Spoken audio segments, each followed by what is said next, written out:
Bismillahirrahmanirrahim. Assalamualaikum warahmatullahi wabarakatuh.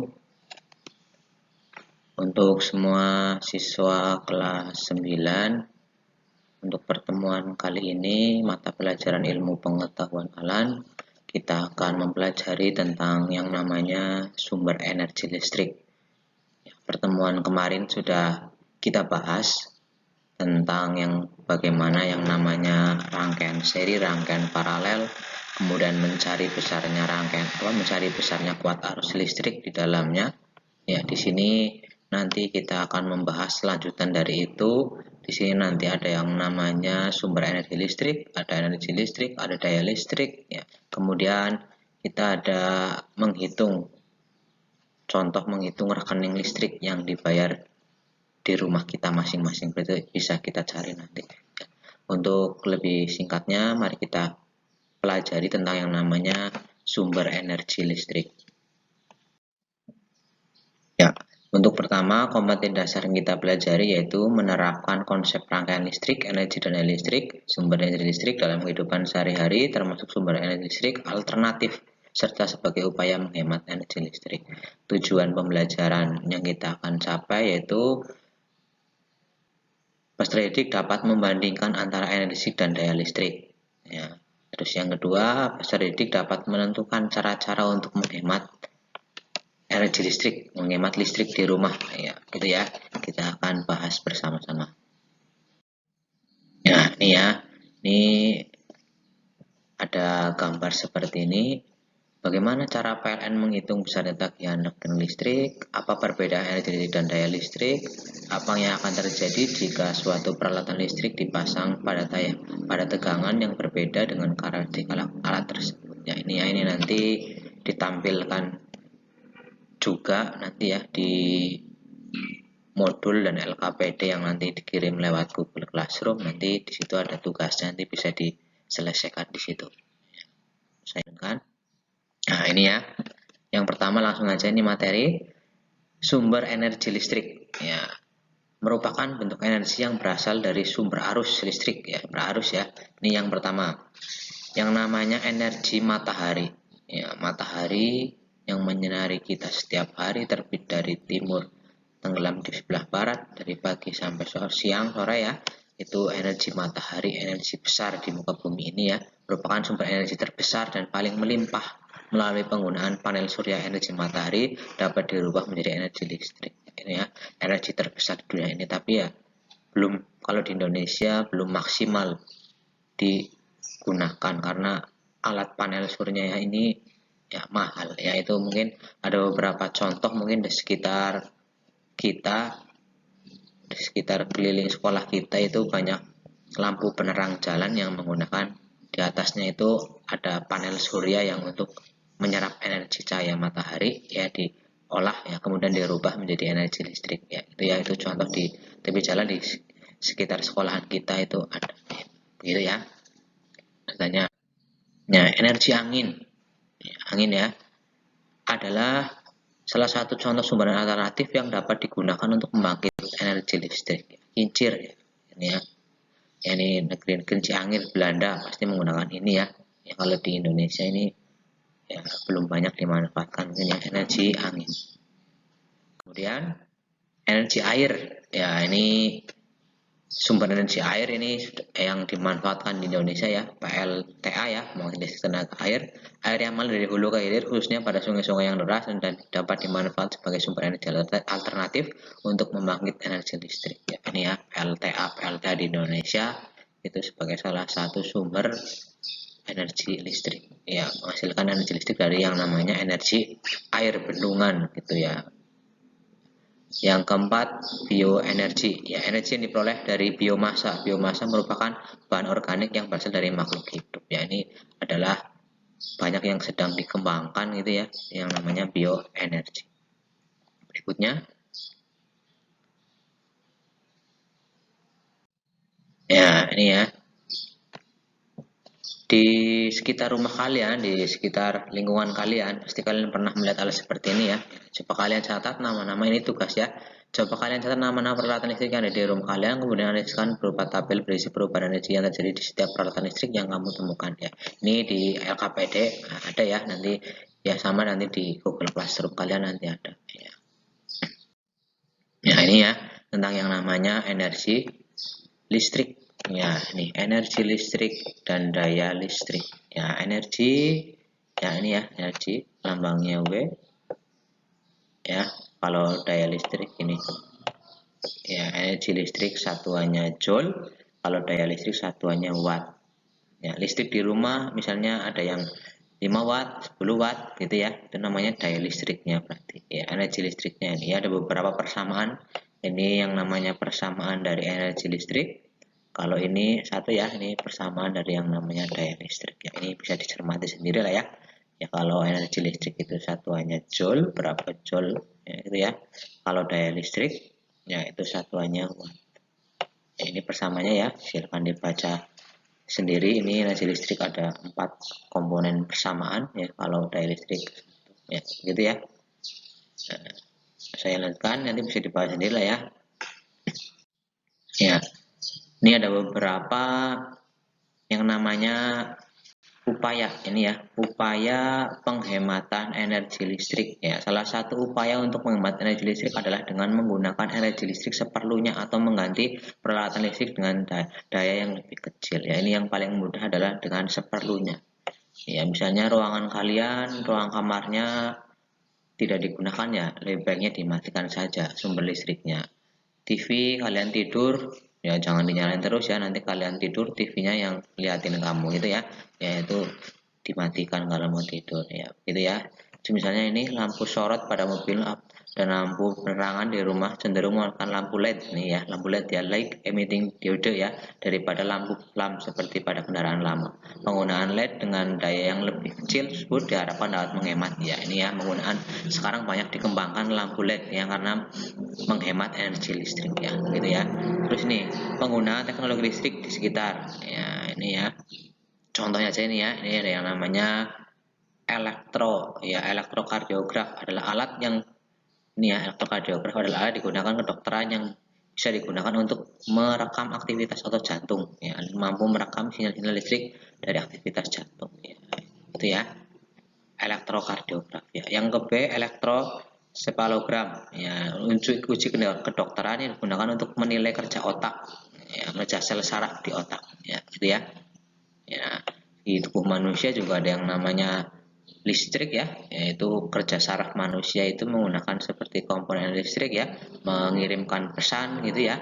Itu misalnya kita melihat sesuatu berarti saraf motorik ya, saraf sensorik kita bekerja ya, dari situ diantarkan ke otak gitu, di otak proses lah gitu, keluarnya tanggapan kita saraf motorik itu berarti melakukan ya kinerja lewat yang namanya sinyal-sinyal listrik tersebut ya gitu ya.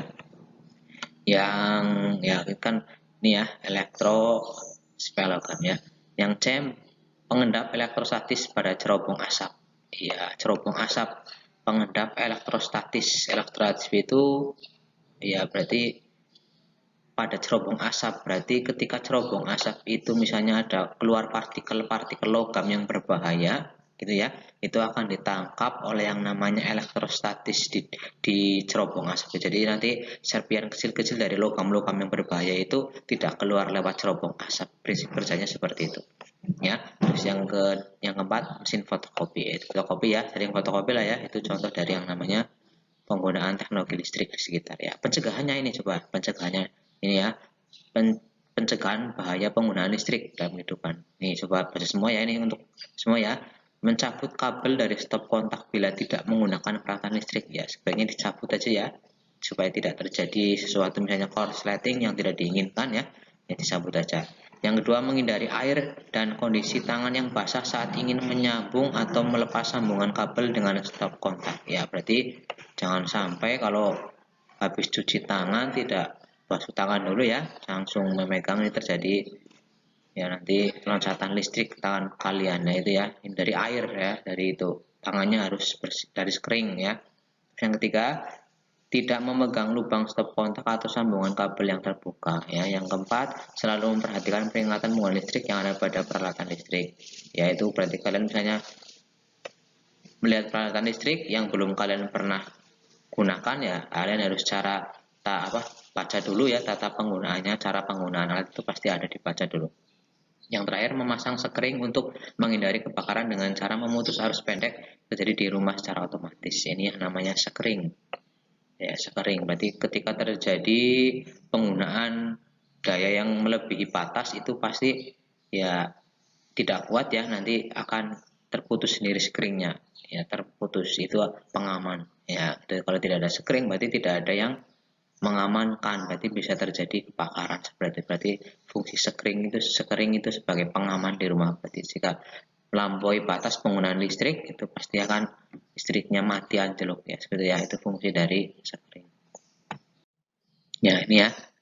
Ini juga sama, ini dialog KPD nanti kalian kerjakan ya. Menentukan jumlah rekening yang harus dibayar dalam sebuah rumah. Ya, nanti sudah ada contohnya juga di LKPD tersebut. Ya, ini ya, contoh saja nih sedikit. Misalnya sebuah listrik memiliki karakteristik ya 440 watt, berarti ini P dayanya. Ya, 220 volt berarti tegangannya, berarti V.